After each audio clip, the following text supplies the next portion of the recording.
stop speaking Spanish? He goes, what do you mean? I'm Spanish, I'm Mexican. And he goes, no, actually you were conquered by the Spaniards. They taught you how to speak Spanish. I bet you he was thinking. Yeah, he was like, oh, yeah. And I was like, well, you know, it's not your native language.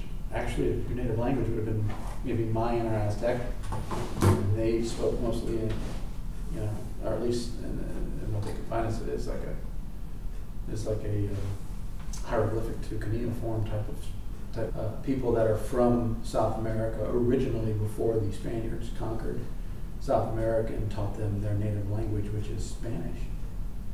So, because I asked him, I said, what did you speak before you spoke Spanish? And he was like, what do you mean? I'm like, well, because you say you're from Mexico, and you know, you're all about Mexico, and so you do realize that you two had, at one point in time, you know, you were owned by the Spaniards, almost enslaved by the Spaniards, and you were taught their language, and what you now speak currently is the enslaved language that you are speaking. You know, if you truly want to get away from all of this, you know, being repressed and being, you know. Is that how he came off? Yeah, well, that's the way he came off. Yeah, sure. You know, and I was just like, well, if you feel like, you know, we're trying to force you to speak English, you know, you're speaking Spanish. You're already speaking an enslaved language. You're speaking a language that, you know, from people who came over from Spain and conquered you. So, or conquered your culture. How about that? How about the historical culture? What if he actually was a descendant of the Spaniards? No, that's true, right? But you know, most of the time when you look at most of the descendants from the Spaniards, you know, they still aren't originally those, you know, those people. They aren't the Aztecs or the Mayans or any of those Indian cultures. You know, just like here in the United States, you know, English it came abroad. It came from overseas. You know, you have all of your different Indian tribes, your Native American tribes. They all have their own individual language, whether it be Cherokee or, you know, any of the other, you know, Native American, you know, languages.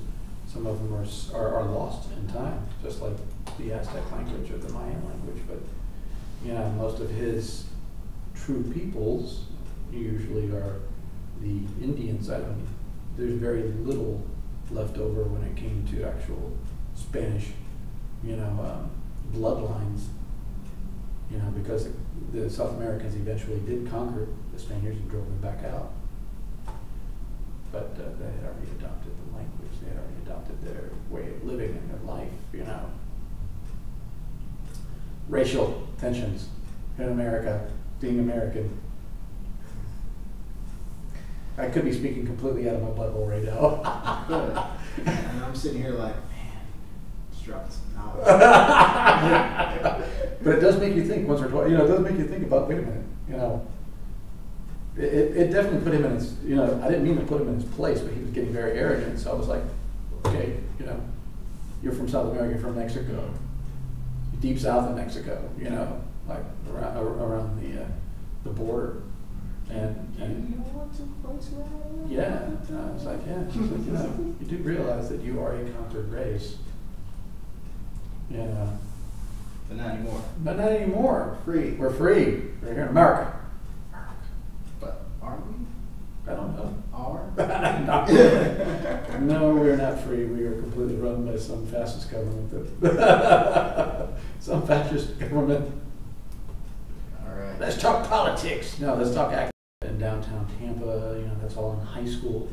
But as an actor, I guess my first paid performance was just out of high school, where I really got, you know, into the acting business, where it was like an official paycheck. I think I even still have that paycheck stub. Really? Yeah. That was for a restaurant chain that was here in the Tampa Bay area. It was called Red Robin's. I don't know if anybody remembers Red Robin's. But they're completely different what they used to be. They look more like a TGI Fridays back then than it was what they're currently looking like now. I mean, I think there's still one over here at Citrus Park Mall. But do they look like it? you know, they got that sports bar feel. You know, back then it was more of that. You know, you walk in and you see a lot of, you know, paraphernalia of like, you know, all like sports or entertainment, and it had that TGI Fridays look where everything was all striped with red and white stripes, and it just everything was made out of, you know, like older style wood and vinyl, and it had that very distinct 80s feel. You know, if you ever see that movie Office Space, you know, where where the young lady, Jennifer Aniston, was working at, that definitely feels like a TGI Fridays or a Red Robin's back in the 80s, and that was fun. And I got to stand on North Del Mabry during the Super Bowl. It was actually during the Redskins-Raiders Super Bowl game that was being played here in Tampa. At the old Raymond James Stadium. It wasn't Raymond James, it was called the old Sombrero to Tampa Stadium. And I got to perform as the Red Robin mascot and wave to cars. And that was like my first introduction into like going out there and just performing in front of, I mean, for pay. That was the first time I said, wow, I can actually have fun being a goofball and get paid for it. And you were how old at this time? Gosh, 16, 17, 16, 17. Now, So, yeah. when you graduated high school, were you completely set on being an actor? Did you think that would be your career path?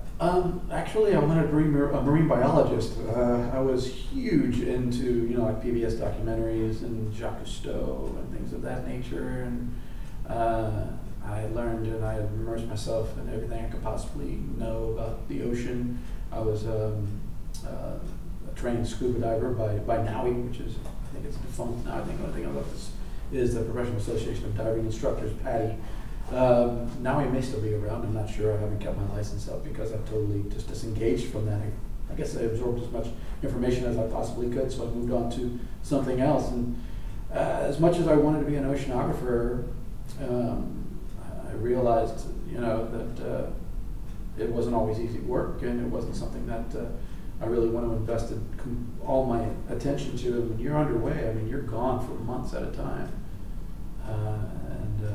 You know, I had other likes, other interests, and I realized I can be an actor and play an oceanographer, or play a police officer, or play, you know, anything I ever wanted to.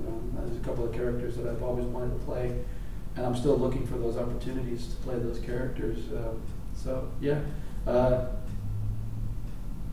Yeah, that's about it, man. That's what I mean. You know, that's my early beginnings is back in high school. When I graduated high school in 1987, you know, I started performing probably a little bit earlier than that. Consistently, I'm talking about I was doing a performance at least every quarter. You know, whether it was a play or a dramatic reading, or whether it was you know, a choir performance. I just always wanted to be a performer. I felt like that I needed to give something of myself. And there was nothing like being in front of a live audience, let me tell you.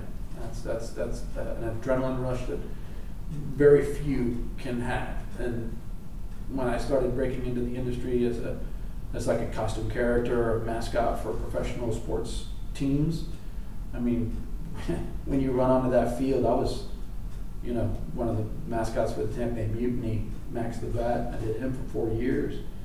And when you know, I was at Raymond James Stadium where the Bucks play, and you run on that field, that's such an adrenaline rush. You're running from the sidelines all the way to the 50-yard lines, right into the middle of the audience, and there's a huge stand full of people. That's crazy.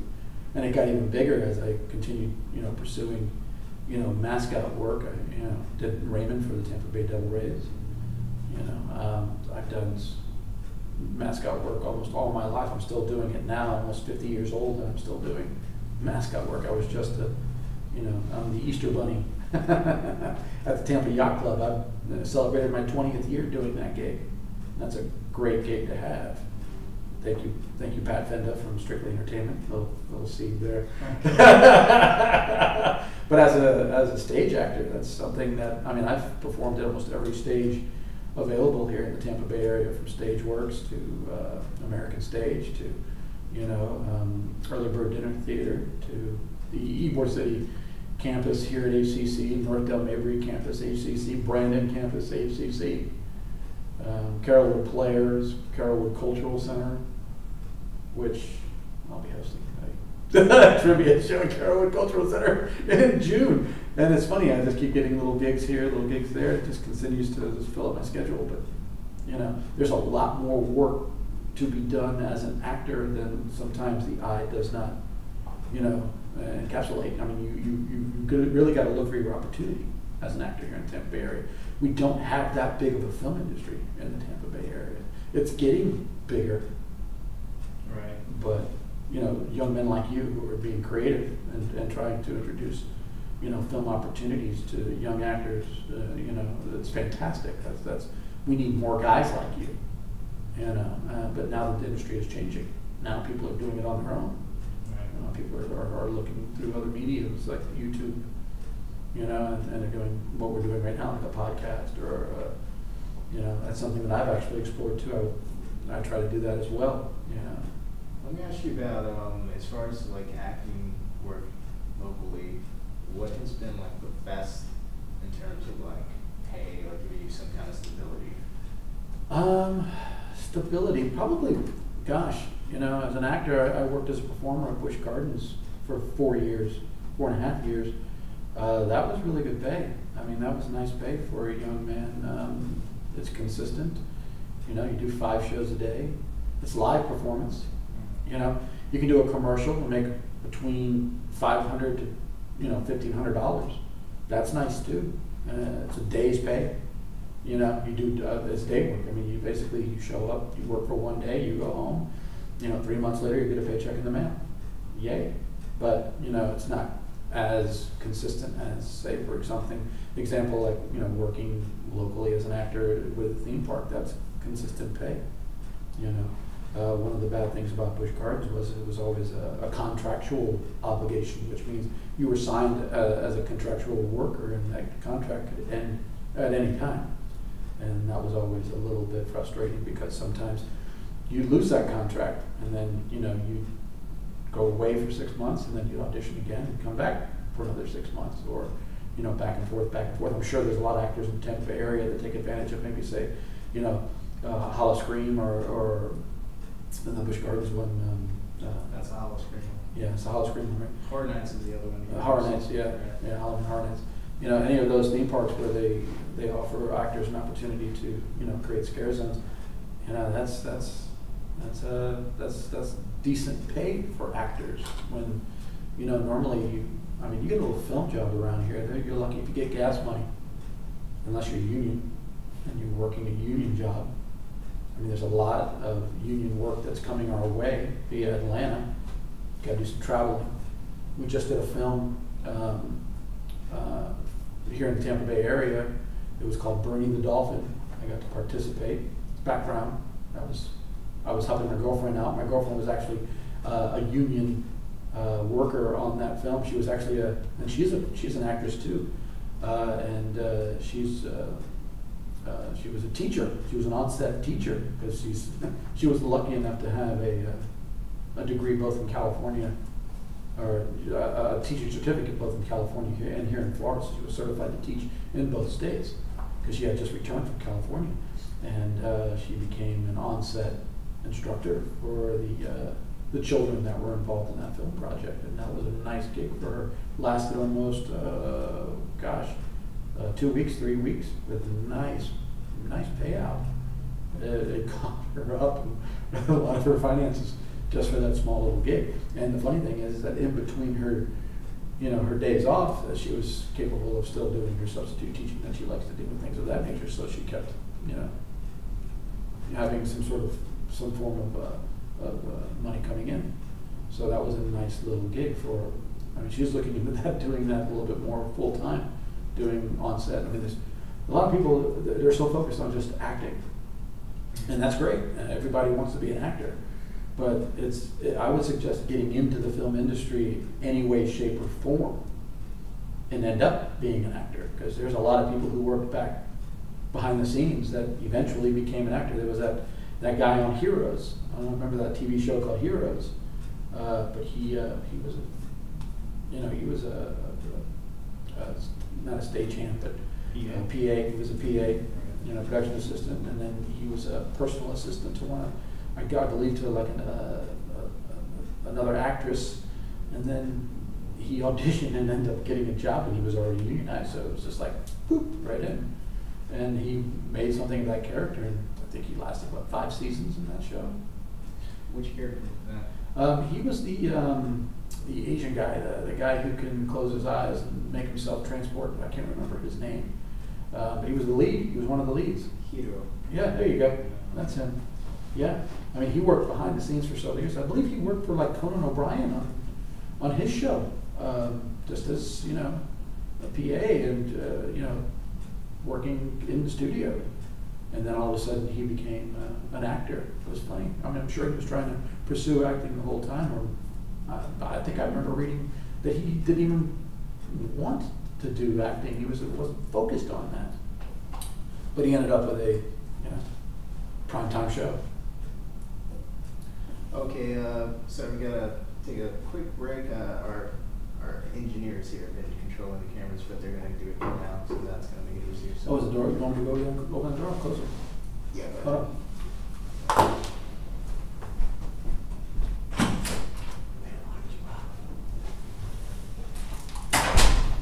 Hey, Kima. So I got locked out of my car, and that's why I was in the parking lot the whole time. This guy had helped me break in my car because I have my window down a little bit. Gotcha. Have a Just seat. not for too. Okay. Okay. So here's what we got. So we're in the middle of the podcast now. Let me see if you can hear. You bring any headphones? In the car. We are in the middle. My mic is dead. It's okay. One second. Killed my mic. I can't talk. So He basically, doesn't trust me with a live mic. I've seen you on the videos, but I never met you in person. Couple mine too. okay, cool. We're both dead. Okay, so here's what. So, camera 1 is me. This is live. This is just what is about to be live. So you can see what it looks like before you make it live. So this is me. Camera 2 is him. Camera 3 is the middle one. So you get both of us in the same video for that one. So that makes sense to do when maybe he's done talking, or maybe when I'm trying to change the subject or just move the conversation along, whatever. You can switch it back to both of us. When it's him talking, you want to more focus on him, and you can cut back to me for my reaction shots too. As far as you being able to hear,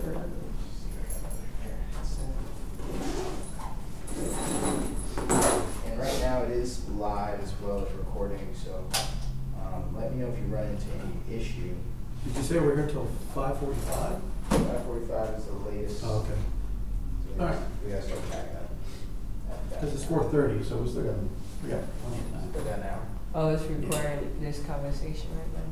No, they can just hear music right now. Oh.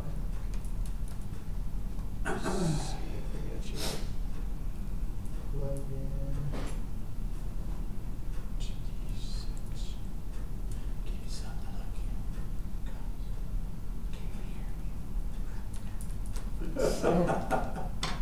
I'm like, what are you doing? See if you can hear something out of these. Or you know.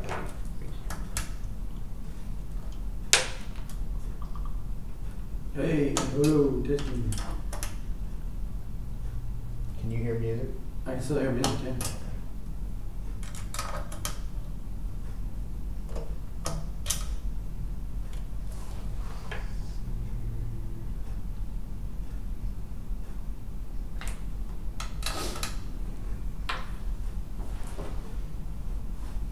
So I think.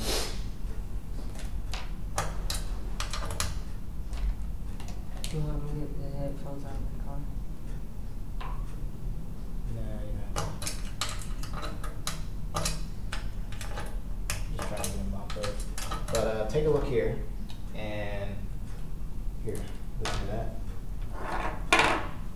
Okay, so I'm channel 1. I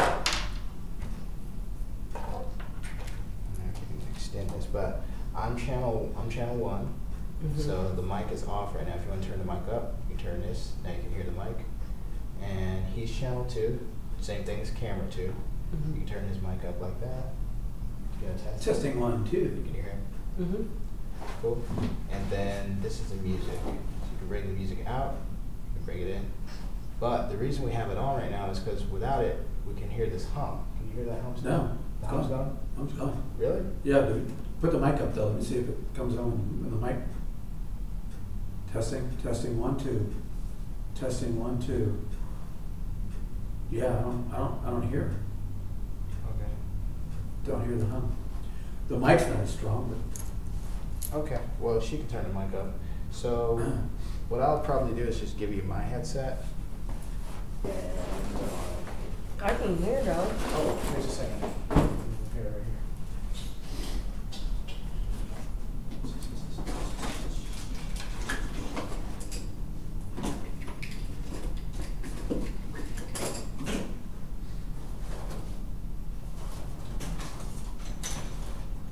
You can grab those, that's cool.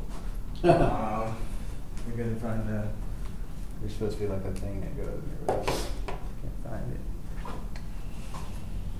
Alright.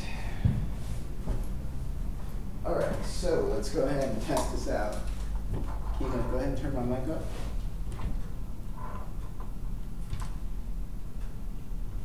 You can move this stuff over if you need it to be closer. Alright, say something. Testing, testing, testing, testing, testing, testing. Yeah. Testing, testing. Testing, testing. Mine has to go up for some reason. It has to go higher than the other. Keep going, Alright, keep going. keep going. Testing, testing. That's good right there, I think. Alright, you ready? Talk. And testing 2. That's what I'm doing. Hum's back. Okay, so you're gonna have to bring that music in to cover the hum. Can you hear the hum? Right there. A little bit lower on the music. It's about good, I think. Yeah, that humming sounds like it's coming from your. You hear it? Yeah, it's now? right there. Boom. That's where it gets real. Well, it'll come in no matter whether you have it on that mic or if you Oh, have gotcha. it in a different channel. For some reason, it's on the line. I think it's related to the power thing like we were saying before. Yeah. Are you good with your mic, or you want me to turn it? No, I'm fine. I mean, I can hear my mic. Yeah, I can hear myself. I think his mic can go a little bit higher. Mine, I can't really hear him. Can you hear me now? Testing. Testing, 1, 2. Good? That's Testing, 1, 2. Down here in bottom block. That's good. So just have it. Make sure. It's Testing, like testing, right in testing, front of you. testing, testing, testing. Testing, testing, 1, 2. There you go. How about that? Can you hear me? Okay. So go to center cam, and from here on you can pretty much change it. Now you see that transition, and then cut. Center camera is the scene. Number 3. Yeah. Okay. So you can go to 3, either transition or cut. So the transition. Alright, how to make it so that it's showing that on the other screen? See Oh, this? press the transition button. Yeah. Okay, okay. And if you cut, it'll cut faster. It'll just cut to it. Transition, it kind of fades to it. Okay. Okay. All right, and we're back. Oh, yeah, we're back. All right. I'm sure nobody was watching, so. Maybe. So people will be watching later. Oh, well, maybe, possibly. Don't sell it short. Now that the sun is coming through that window pretty hot. But how do I look when you go to camera 1? Look fine. Okay. All right. So here we go. So Tim, you and I met. What was it, like 7 years ago, 8 years ago? Yeah, about that. Yeah, 9 years ago, maybe. maybe. I think I was 20. Yeah. 28 now. It was 8 years ago. And you were teaching at the time. Yes. And I was trying to get into the industry. Kind of difficulty start taking classes at John Casablancas. Yes, the company that shall not be named. Oh, it's named. It's the first name you think of if you're like a nobody or if you're just an aspiring actor and you try to get into the business or whatever. They've got probably the best marketing. Yeah, I mean, they've been around a long time, so, There's you name know, there's a recognition. name recognition there, there's brand recognition, so you gotta give them credit for that. I was only interested in acting, but they do a lot of modeling classes and stuff like that. That is correct, yeah, they do all kinds of things there. They used to have etiquette classes back in the day, and they stopped doing that. That was for young girls, you know, etiquette class. Okay, that's not gonna be very good for today. Well, no, not for today, not at all. It wouldn't work for today, it really wouldn't. But yeah, so you were like one of my first acting teachers other than my drama teacher. all right. And at the time you were doing that, but you were also being a costume character. Yep, I was a professional costume character at that time. I was also acting in stage plays. I wasn't as active as I am now. When I started getting very comfortable working at John Casablancas as an instructor, once again the money started rolling in. It was decent pay, and I got very comfortable as an actor. I stopped going to auditions. I stopped performing. You know, it wasn't until I met a couple of other students that really started getting me excited about going back out and auditioning again and getting involved in film projects. They started introducing me to other opportunities that were in the area. It was like having eyes and ears on the ground, having that many students under my tenure, you know. I mean, I must have graduated, good God, 10 to 15,000 students in the time that I was there, easily. You know, that's a lot of students out there. A lot of them maintain connection. A lot of them I still have out there in the world that are always updating me and letting me know what they're working on, where they're working, you know, what project they're involved in. You're one of them. I mean, just goes to show you, you know, it's like eyes and ears on the ground. You've given me several opportunities since then, so, you know, I took advantage of those opportunities that, you know, that I saw that there was something to be done. You gave me that opportunity, and I appreciate it. I'm very thankful. I'm thankful that you willing to help me out. Yeah, you know, being an instructor, I think every actor should spend time as an instructor, especially when they become comfortable and they feel as if that they're not applying their technique like they should. Trying their craft, as they say, you know, because it allows them to have a little introspective, you know, and to see where others are as performers, and it allows them to experiment a little bit more and be able to apply the craft at a very basic level, or even at an even more experienced level, depending on what kind of instructor you are. But you know, I believe that all great actors eventually become instructors, and then they continue acting in some way, shape, or form. I mean, we've got a couple of them here in the Tampa Bay area that have, you know, I mean, once again, going back to that project, what's her name, from St. Petersburg? I can't remember her name. Andy Matheny. There you go. She was in that dolphin film, Bernie the Dolphin. She had a small role. I got to watch her rehearse. About Dolphin's Tale? No. This is another film. This one just happened this year. It's got Kevin Sorbo in it. He used to be Hercules from the Hercules television series with Xena, if you remember Xena and Hercules. Xena. Yep. Yeah, and Patrick Muldoon is in it. He was in Starship Troopers. He's the guy that gets his brain sucked out by the brain bug. Oh, yeah. one of the best parts ever. Right. Everybody used to make fun of him on set because of that. Yes. Somebody like me is gonna kill you and all your fucking race. Yeah, that's right. There you go. Yeah. The hawks one up. Yep. And the thing goes. Yep. Yeah. Very visual. Very visual. Starship Troopers is a classic. It is. It is a classic film. Patrick Muldoon was a pleasure to work with. That man is fun. Fun, wrapped in a burrito of funness. Really, he's a fun guy. He was very pleasant and very kind to all the people that were on set. So let me ask you this. So at this point, and I actually, at the time when I met you too, you pretty much had accomplished a whole lot as far as like you had actually performed at the Globe Theatre. Globe Theatre in London, yeah, absolutely. We did a Midsummer Night's Dream. We did a preview presentation there for the Edinburgh Fringe Festival, which we were performing at as well. And that was interesting, being on that stage. It's such a large space. It's such a famous. It's a place, famous right? place. Right. Yeah. Shakespeare's. Yeah, Shakespeare. Well, it's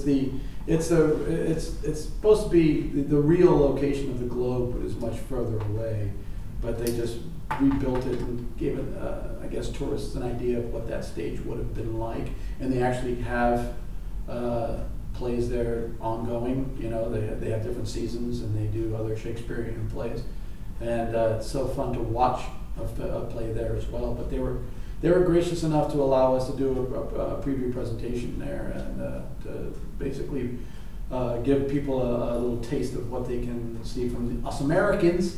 You know, bringing Shakespeare to England and to Scotland. You know, so that was fun. Yeah, that was great. So what is that like, being an American performing Shakespeare? You try not to use the whole British trope and go into your British accent or whatever it is that you're going to. I played him as a straight off American because we were cowboys and Indians instead of British royalty and spirits. We weren't the fairies and stuff like that. It was Indian spirits. It was Indian and cowboys and tradesmen. I played Bottom, which is he's the boisterous one, the loud one, which is perfect for my personality. And I played a leatherman, someone who. So I wore this fringe jacket with all this leather fringe and big old wide brim leather hat, and leather boots, and it was just really cool. It was fun, and we totally Americanized it, but we kept, all the dialogue, all the Shakespearean words. So that was fun. That was brilliant, and we performed it outdoors in Edinburgh during the Fringe Festival, and people would move through this park, and as they walk around the park, we would be prepared to jump out, almost like we didn't scare them, but we had them set up to where we would do these scenes, in front of them, and then the scene would end, and we would freeze, and then they would walk to the next location, and then the people that were set up there would unfreeze, and they'd go into the next portion of the performance. So it kept them moving through the park as well. So it was a really cool experience. We got to be there for the month of, was it September? So that was a nice trip abroad. Pay wasn't that great. No pay. It's just basically they paid for our lodging and our travels, and that was it. Everything else came out of our pockets, but it was definitely worth the experience.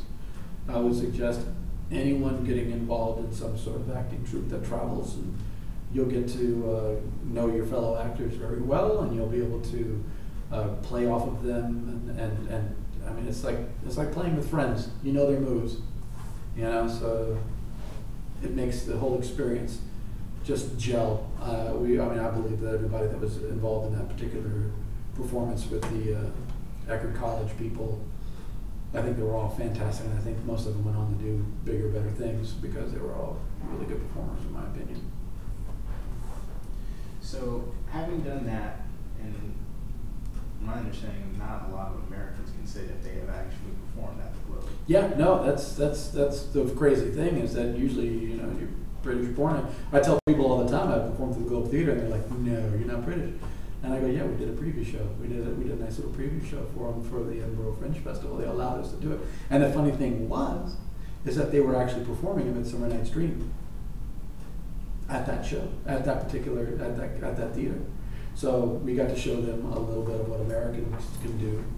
So if they were traveling, just I think it was 4 hours away from London to Edinburgh, jump on the train, takes you right into Edinburgh, enjoy the Fringe Festival and come see. And there was actually another group there performing A Midsummer Night's Dream as well. And these guys. I mean, we were low budget. I mean, we had costumes we made ourselves. We had props that we made ourselves. When he becomes the wall in the play within the play. I mean, it was just this funny. And it was funny going through, customs with it. It was hilarious. This big brick wall. It was hilarious. But there was this big, huge, indoor theater production with the orchestra and 60 players, you know, with dancing fairies and all that craziness. And I think we actually got better reviews than them in the Edinburgh Times.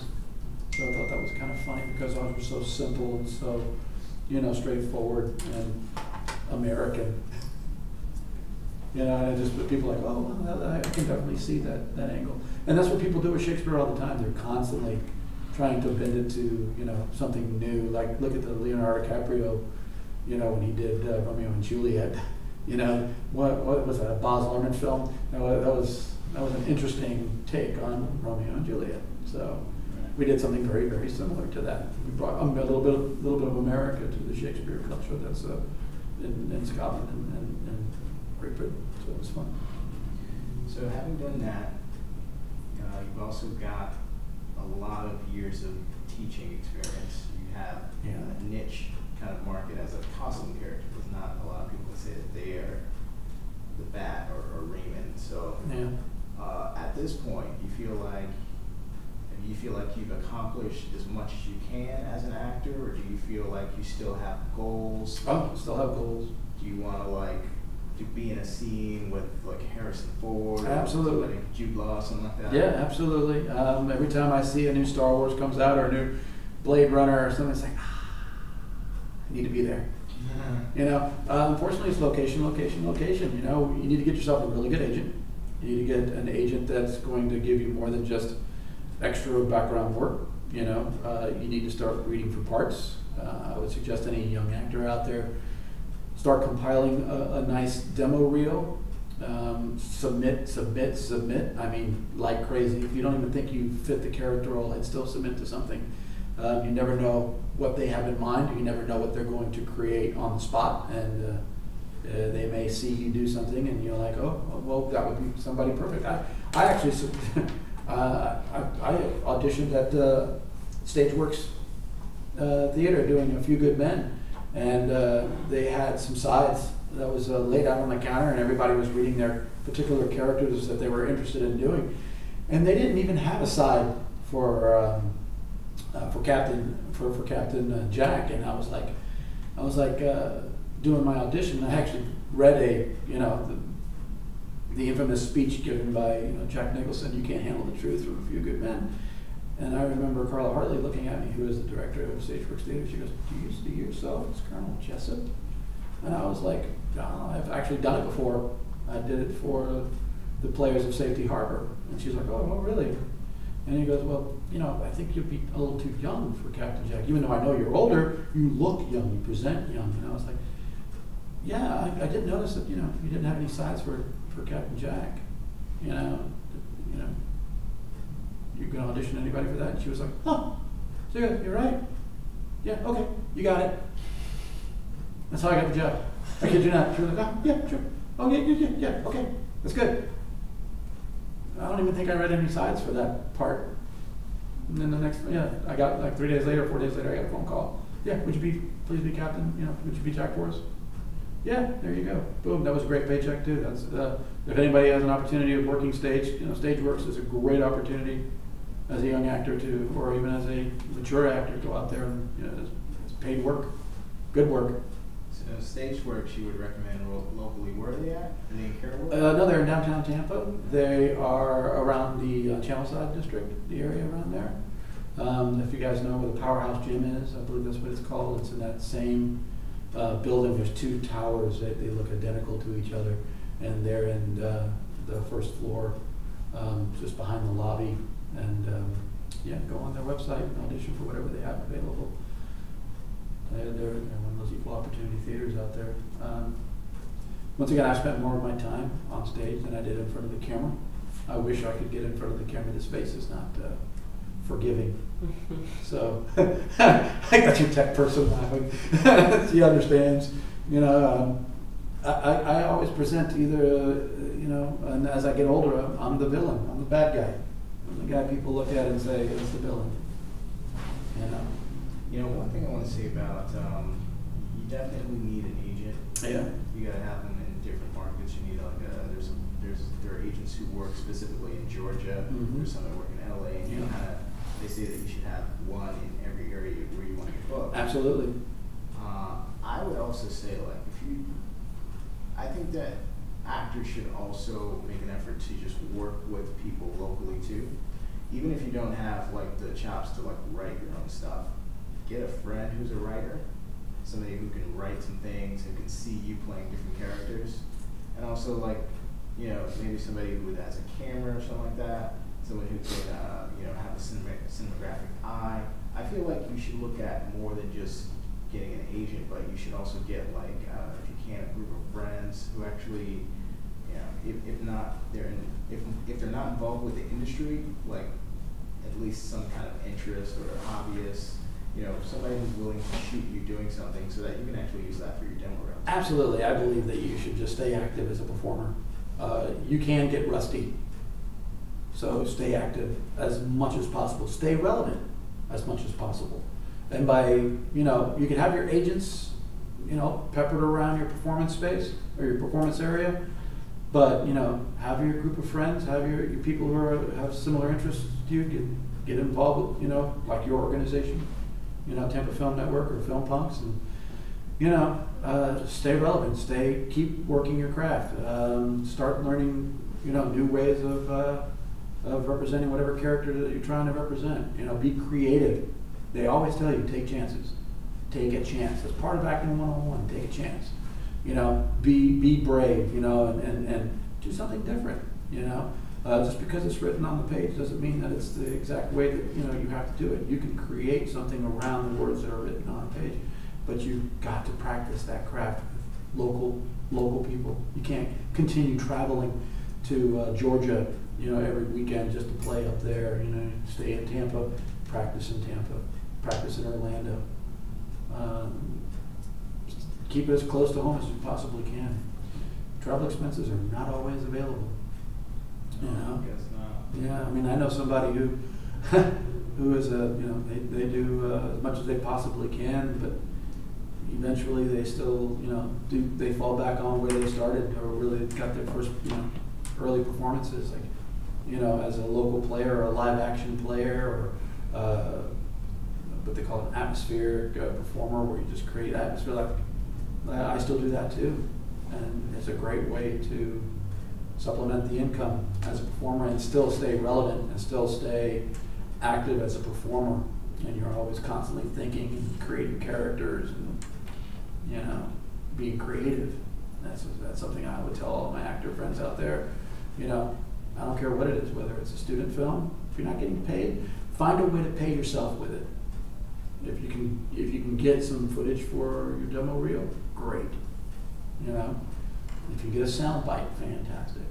If you can get headshots or, you know, behind the scenes footage, just, you know, BTS shots backstage, and then post it on your Facebook page. Keeps you relevant. Keeps you there. You'll have your friends behind you going, hey, I see you're working, you know. Fantastic. Pursue your dream. It kind of lights a fire. It lights a fire. I go on Facebook, I see people are like posting stuff like, oh, I'm at a shoot today. Yeah. You know, hashtag makeup. Yeah. Or whatever they're doing. Sometimes you get completely jealous when you see your best friend sitting there with Russell Crowe, and I'm like, son of a gun, wow. Your best friends. Not really best friends, but, you know, acquaintances sitting there with Russell Crowe, and you're like, oh, really? How'd that happen? You know, there's a lot of performers in the Tampa Bay area that have gotten their right representative, or they're being put in the right place. I do have some fears for a couple of them, though. They're getting a lot of exposure, but they're not getting the right exposure. And you get overexposed as an actor, and you're not going to be that new fresh face that they want. There's a lot of film projects out there where they're looking exclusively for fresh faces. They don't want somebody with an IMDb page that has 40 or 50 different entries in it already. You know, so, you know, if you're doing background work or, you know, small character work, you know, I would suggest keeping it off your IMDb page. Just so it makes you look a little more fresh to the industry, so it doesn't make you feel as if, I mean, if it's like background or extra. Yeah, background or extra work, keep that stuff off your IMDb page, man. You don't need it on there. Gotcha. I mean, I understand you're proud of it, and I understand that you're proud of being part of those, but really and truly all you're doing is, you could be damaging yourself at the same time, because they're going to go, oh, look at all these projects this person's been in. Then this isn't the fresh face that I thought I discovered. You know, if you're a lead, especially if you're a lead, If you're looking at the lead part. Yeah, if you're looking at the lead part. If you're a background performer, and that is, I mean, I know people who are professional background performers, period, and they claim paychecks just being background performers. You know, there's a guy out there, you know, his name's Arnie Starr, man. I'll tell you, Arnie Starr is like the background performer from the Tampa Bay area. He's been in so many films and television shows, and I don't think he's ever had a speaking role. That's the fun part. You know, he was union, then he decided he doesn't want to be union anymore because he's just like, it limits you. It's expensive, right? Not that it's expensive, it's just that it can limit to the type of work that you're doing. And then, you know, I think he's union, I think he's extras union, I think he's in the extras union. What's it cost nowadays? Because now it's SAG after. I have no clue. It's like 2,300. Yeah, it's somewhere. And they have convenient student loans that you can go ahead and sign up for. They'll pay it for you all up front, and then you pay that with a small interest fee. It's like buying a car. So yeah, they actually have financial institutions that's linked to the application page.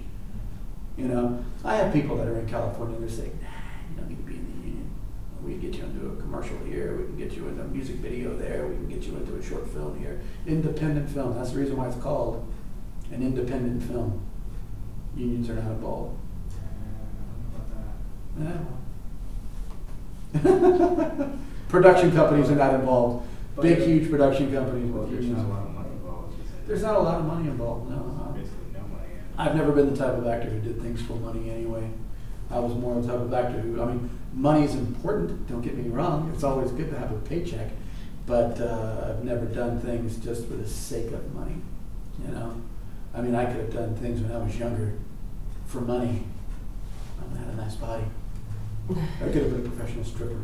But I never took advantage of that. So how much money have you turned down, Tim? How much money have I turned down? Impress me with your number. Oh gosh, I turned down like a $5,000 gig one time for PBS. Why'd you turn it down? I was not in the right place at the right time. They offered me the job, and I didn't have the transportation to get there, so I had to turn it down. So that kind of stuff. You would think you'd find the money. Yeah, but no, I was already involved. I was already involved in another project. That's one of the bad things about being a live performer, especially if you're going to be a theater performer. When you're locked into a theater contract, or if you're locked into just a theater performance, you can't walk away from that performance just because somebody throws a lot of money at you. You know, there's ethics. You know, the right thing to do. There. I don't know. I would hope so. Maybe not. Maybe there's a lot of actors out here who go, see ya. That happened early in my career. Early in my career, I was at a performance, and this guy has gone on. This guy has gone on to do a lot of incredible things. He was in the Man Show. He was just doing. There was a guy who was cast the lead role in a play called Miss Hampton's Beauty Pageant Battle of the Bands, and he was the MC for this particular play that was happening in Ybor City. And the lead had like gone through rehearsals, and it was like, I want to say 10 days before opening day, and then he got a big paying gig and just walked. Actually happened. So they called in this actor from the Tampa Bay area who is now a very well-known actor. I mean, he's famous. He's been in Spider-Man movies. He's been, he was in the Airbender, the Avatar film, The Last Airbender. He played the villain.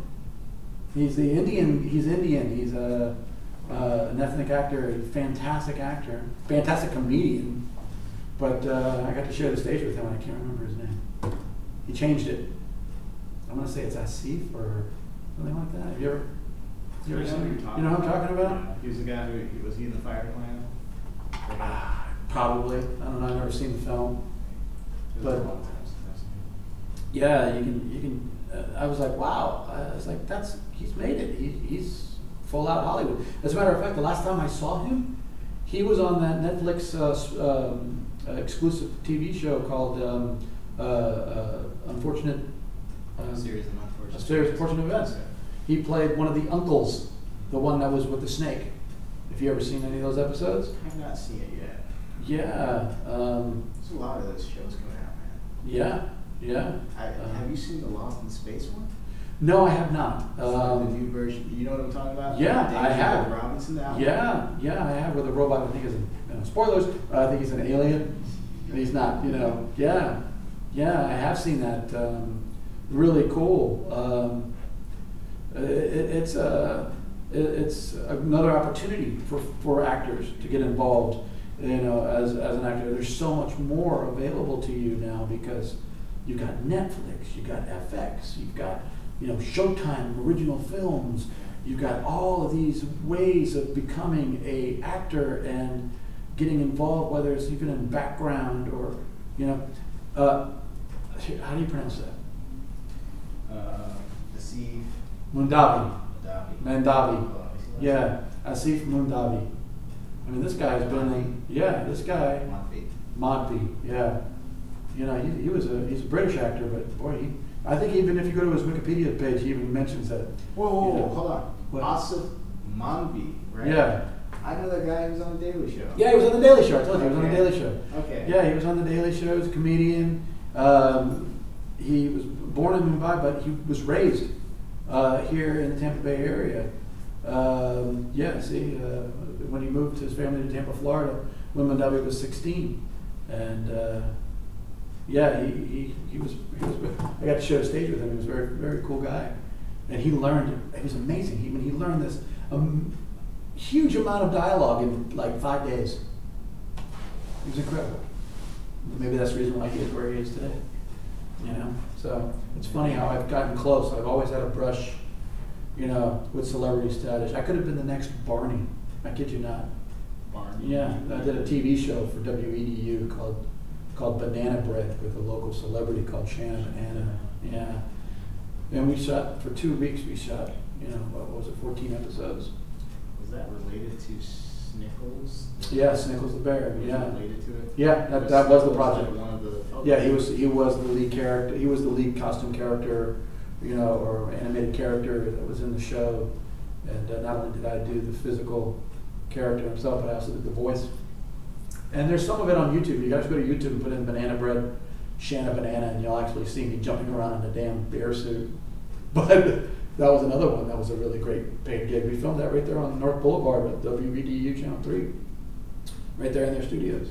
And I was excited because they had this huge plan of pushing this show like they did Barney. And there was going to be dolls and toys and clothing and all this incredible stuff that I've, you know, that could have been big. And once again, you know, just didn't get picked up. It was just one of those things that just went, It was a quality show, in my opinion. It was a children's show. It was very repetitive. It had a sense of humor. You know, it had a sense of purpose. And but it was done back in the day, because you were working on that back when it was right when I started coming to your class, right? Yeah. It was while I was at John Casablanca. As a matter of fact, they gave me permission to go ahead and shoot that while I was teaching there. They worked around my schedule, so that was nice. They were very. John Casablanca gave me a great opportunity. I don't want to badmouth them. They're a great company, and they're not the same anymore. They're just, you know. And actually I worked there too for a little bit, but yeah, you did. You taught there. It's basically franchise. So, Yeah. like Russ was the guy who was running the one that we worked at. Yeah, right. Yeah, Russell Shooker. He was a fantastic man, and he had a nice vision for the Tampa Bay area, and unfortunately, it just didn't last. And then the market kind of broke, and then when John himself passed away, a lot of the bottom of the company kind of fell out. You know, they were trying to hold it back up, and you started seeing a lot of John Casablancas close in Florida. The Miami one closed, the Orlando one closed. I think the Jacksonville one closed, and then Tampa closed. I think we were one of the last ones to get out of the Tampa Bay area, and they were gone for like two years, and then all of a sudden they started to show up again. So it's kind of funny. They actually asked me to come back and teach, and I was like, no, thank you. Tampa office? Yeah, Tampa office. Yeah, they wanted me to run it now. I have no idea who's running it now. It'll be a different franchise now. It'll be a completely different franchise. Yeah, owned by I believe the North Carolina franchise. I think they expanded it down here. Yeah. So we're not for Well, I had one of my own students who actually went to North Carolina and was teaching at the North Carolina office, and they were telling me, no, he was telling me, it's like, nah, don't bother. Do you know who taught in the North Carolina office before she passed away? Do you remember that 70s show? The TV show, That 70s Show? Remember Eric's sister, the blonde? Remember? And she disappeared from time to time because of her drug problems.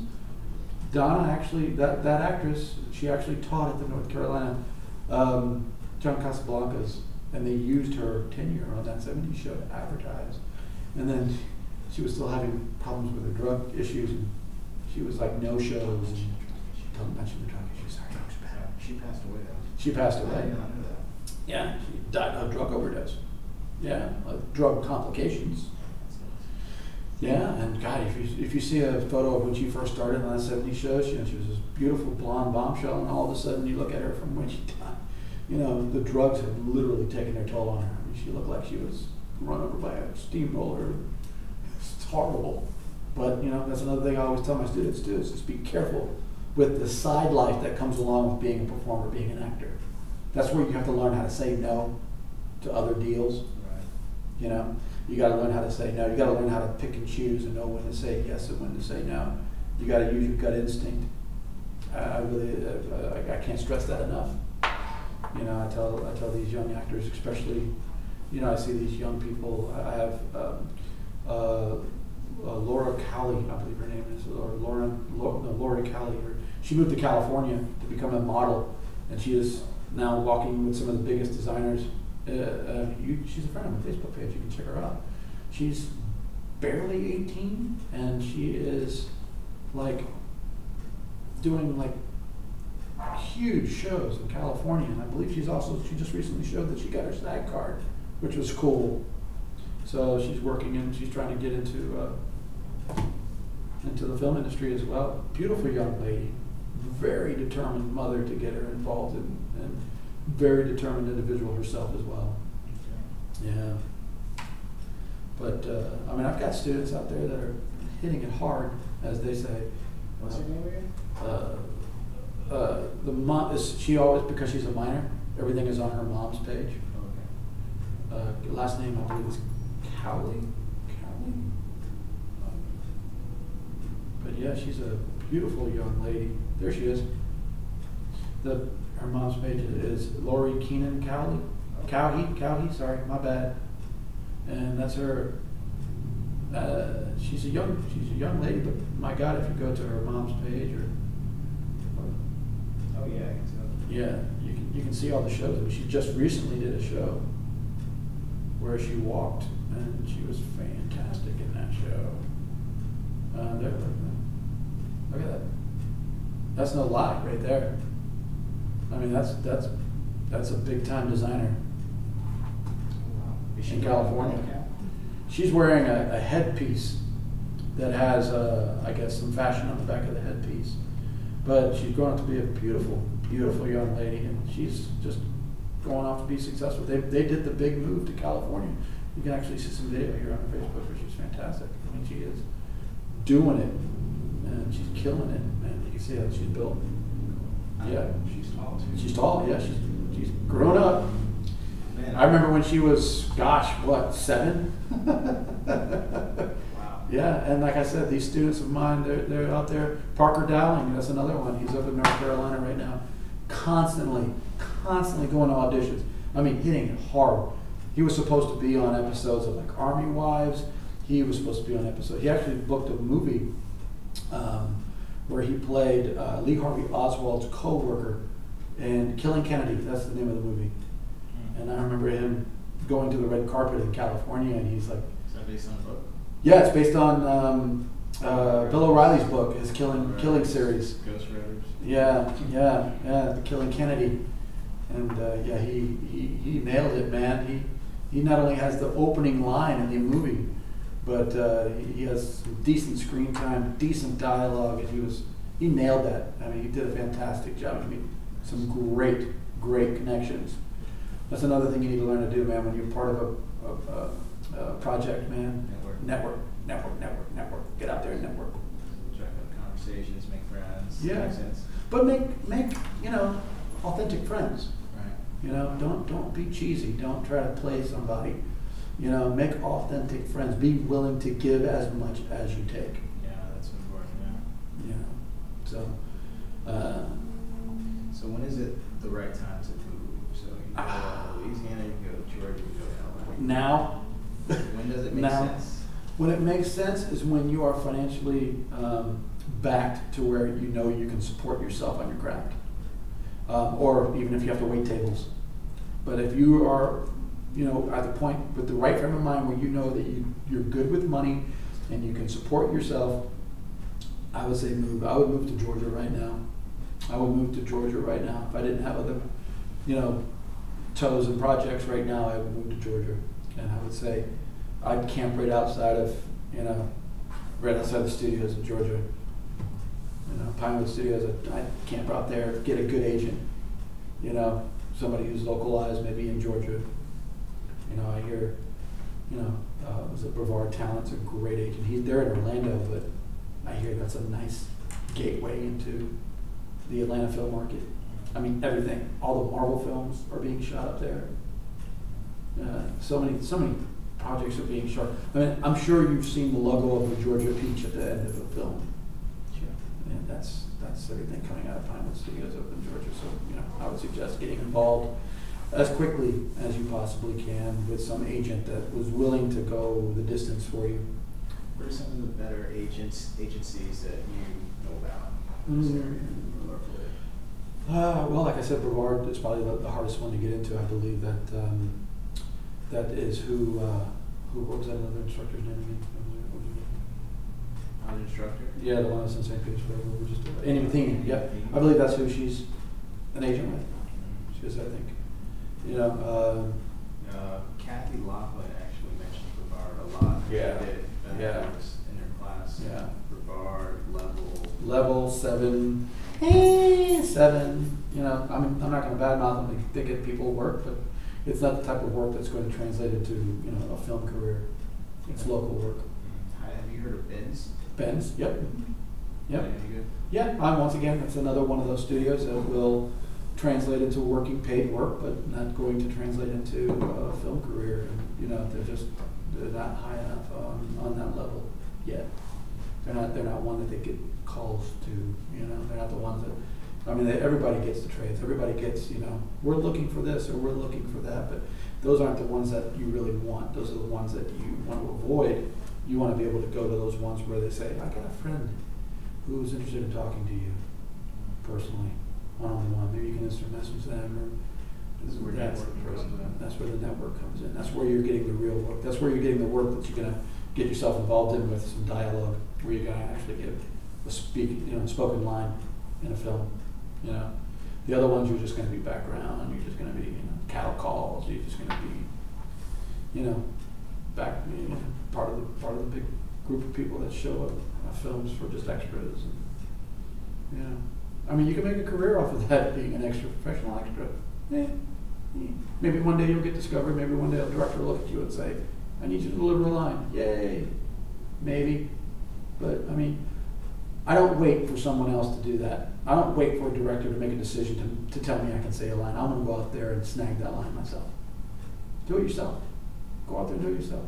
I'm using social media now. I'm coming at social media hard. You know, I've got, you know, different little channels that you can subscribe to and get out there and like and share with your friends. I'm big into comic books. You know, I got my weekly every Wednesday morning. It's every Wednesday now? Every Wednesday morning. You know? So what's the name of this now? That's with a comic book shop in the Tampa area called Nerd Out. Name of the comic book That's shop. the name of the comic book shop. Comic book shop name drop. Nerd Out.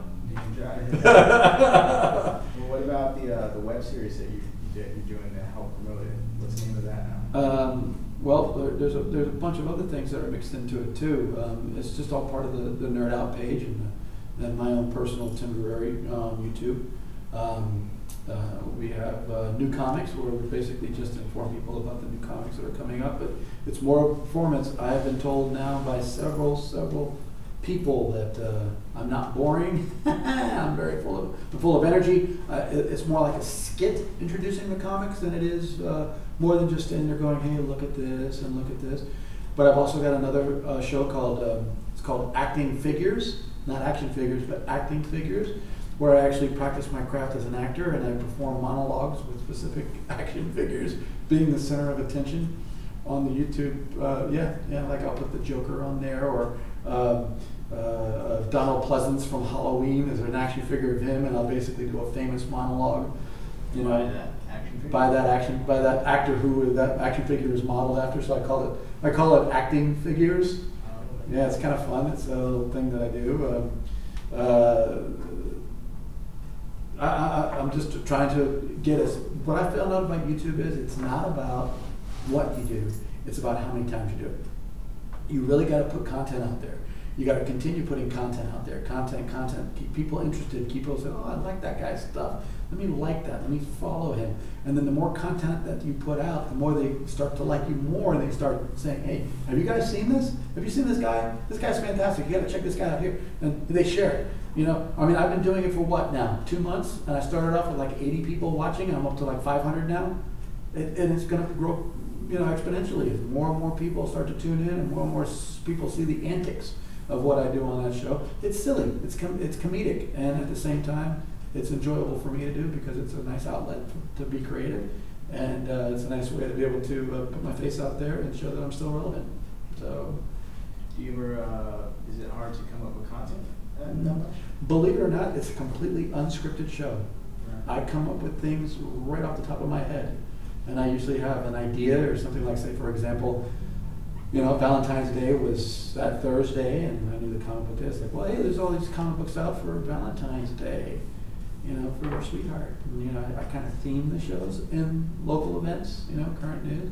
But I do character voices. I do, you know, I hope people don't take offense to it because I'm all over the board with the characters that I do, you know, because, you know, I'm a man of color, but I'm not a man of multicolors. I'd like to think I am. But, you know, I'll do, you know, silly Indian accents or, you know, Hispanic accents because most of my friends are Hispanic and they kind of like that when I do that. I mean, Is it only actors that you're focusing on, or are you going to ever do a Trump? Oh yeah, no, that's coming. He's coming.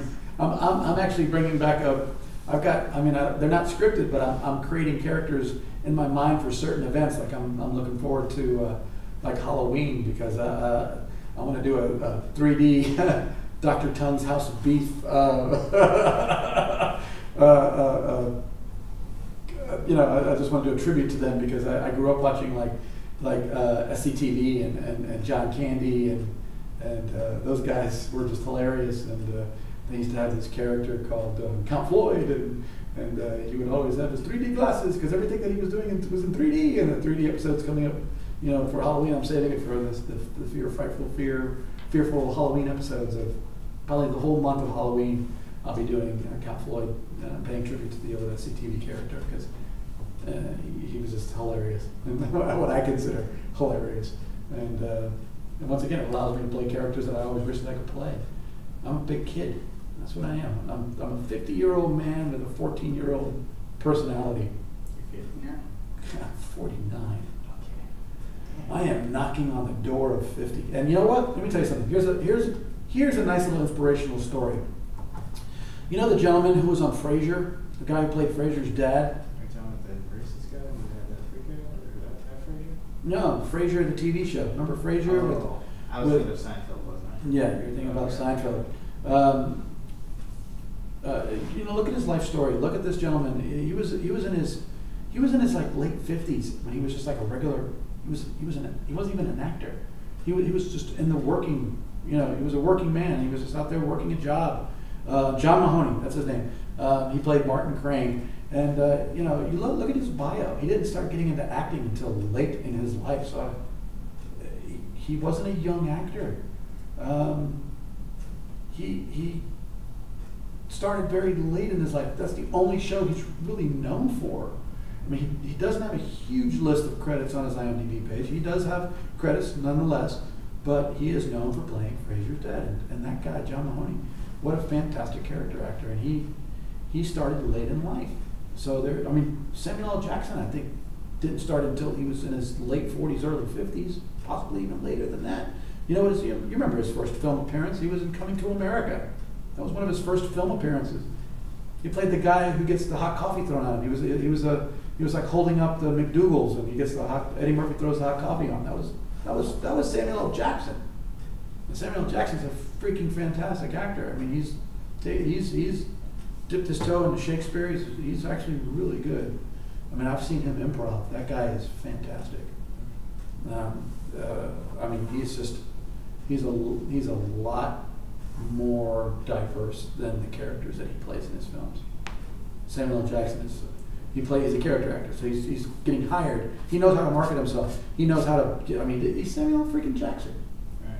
But he stayed, I mean, imagine, he started acting, I want to say Samuel L. Jackson started acting when he was in his late 40s to early 50s. So for all of you actors out there who are 20, 25 years old, you're going, I can't make it in this industry. And just think about it. You know, it took him that long because he actually started out a lot younger than John Mahoney. John Mahoney just kind of went for it because he had that fatherly look. You know, he got hired as fatherly characters. He knew how to market himself as the person that he was. A lot of young actors today, they don't know how to market themselves. They don't know how to look at themselves in the mirror and be honest with themselves. And they you know. A lot do though too. A lot too. A lot. Fantastic. They market themselves. Are becoming famous off of Instagram and YouTube. Oh yeah. Oh yeah. Yeah, that's a great way to market yourself is, you know, social media. It's a different type of celebrity. Right. I'm not saying that they intentionally think they're gonna become famous. I just think that a lot of times, just because of their personality, a lot of people will catch on to what they're doing. I'm not saying they plan to be that famous at all. Yeah, well, you know, I've never been in it for the fame. I've always been in it for the expression. I've been in it for being able to just have fun, and I mean, I've learned. Yeah, I know you're in it for the fame. There's nothing wrong with the money, my friend. Money. Yeah, you know what? Hey, you know, I am the quintessential struggling actor. I live paycheck to paycheck, and sometimes I live, you know, very, very, very rich, and sometimes I live scraping the bottom of the barrel. But that's the choice I've made. Ghetto fabulous. Ghetto fabulous. Ghetto fabulous. $200 shades on, but Kim don't have. Yeah, right. Exactly. Yeah. Can't put food on the table at all. I can't stress that enough when it comes to marketing yourself out there and getting out there in the world, just knowing how to market yourself. You know, really focus on one particular aspect that makes you so unique that a filmmaker or director or a production company just can't pass you up. Like there's a performance, I hate dipping my toe back into community theater work. I don't like going back to community theater. Why not? Because it's not paid and you're investing a lot of time. You know, the last one I did was Damn Yankees last year for Carrollwood Cultural Center, and it was a fun performance. I mean, it was fantastic. They really got their act together over there at Carrollwood. They put on some phenomenal shows. They just did Hunchback of Notre Dame, which was phenomenal. But a lot of great talent. They have a little talent pool that they usually rely on. Always open auditions, though.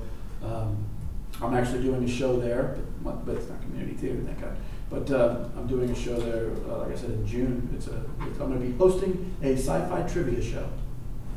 And I'm just playing the host, but we're going to be doing it a little bit different than most people do in trivia shows. You know, it's not just sitting there reading off questions and, you know, answering questions. There's going to be little skits. There's going to be people performing scenes. There's going to be people singing. There's going to be people, you know, performing and allowing you to immerse yourself into that performance. And then you're going to be answering questions based on that particular performance. So it's a little bit different. It's going to be fun. It's going to be exciting. I'm going to play it a little bit like the Gong Show, where I'm wearing different hats and different characters, and hosting it. It's going to be fun. It's going to be fantastic. It's going to be a fun little run. But they're actually having auditions for Oliver the musical now. Oh, let's get to the audition. So this is when did the audition started for that?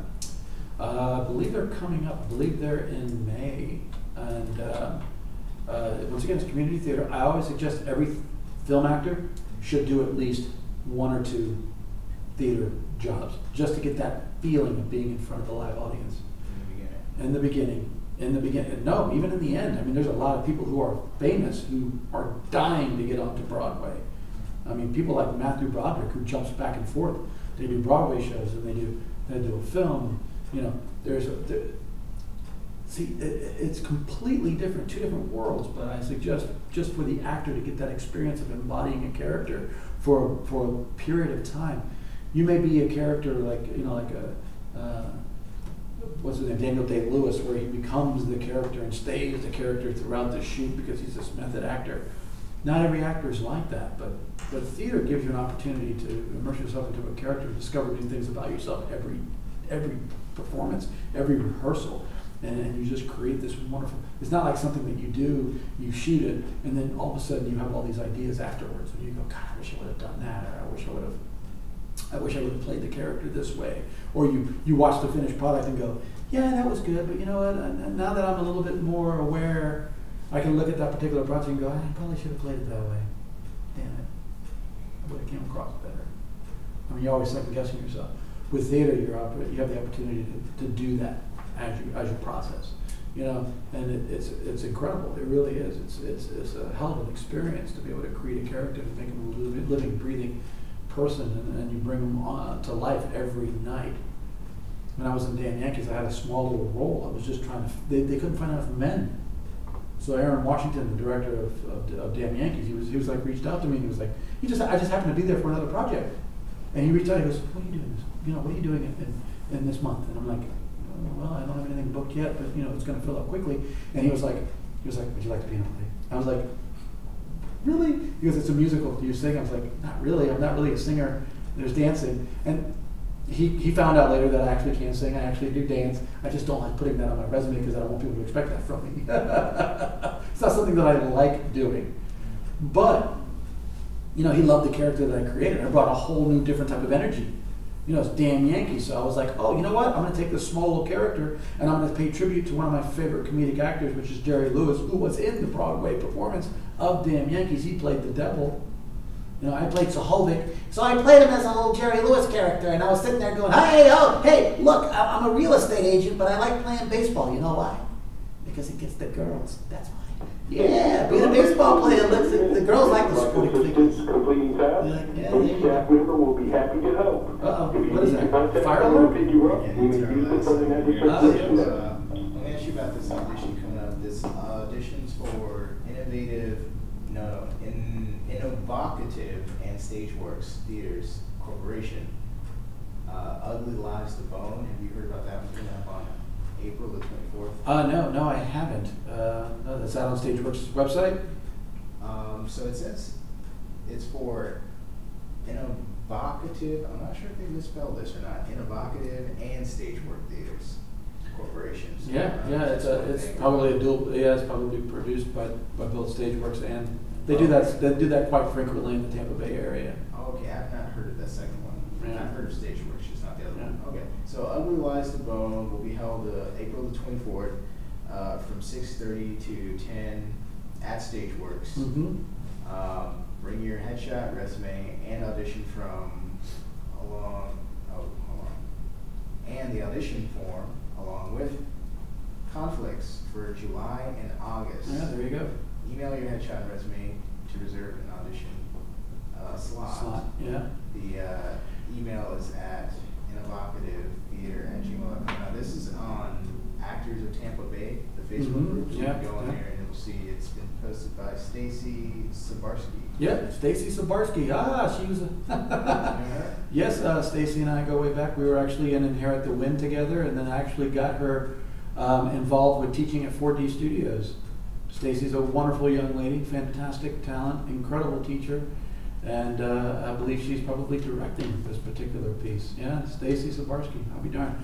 Once again, another one of those names that just seem to be, All right. Stacy Sabarsky. So Tim is actually endorsing her. Yes, absolutely. I endorse her 100%. And she's looking for a few different characters. Yeah, She's fantastic. a Jess, early 30s, severely distorted by third-degree burns, or disfigured by third-degree burns. She's just a walker, quick-witted, intelligent, and tough. She's looking for a Casey, which is Jesse's older sister by a few years. Was probably beautiful once. Now How many females? How many females do they need, and how many males do they need? Oh wait, this is important. Overweight. Overweight. Slightly overweight. Sweet, trying hard to be positive. So they need 1, 2, 2 females, and Steve and Kevin, 2 males, Mhm. and voice of a mom, 60s, passionate, powerful, Yeah. maternal. Yeah. Yeah, sounds deep. Sounds like a nice, emotional, moving piece. Didn't put the story up there. No, but I mean, if you read the character bios, you can definitely hear that there's some sort of drama going on there. Yeah, okay, so that's going on, and I just implore you all to just go on to actorsoftampabay.com. There's Yeah, a lot, there's yeah. some new audition stuff coming up.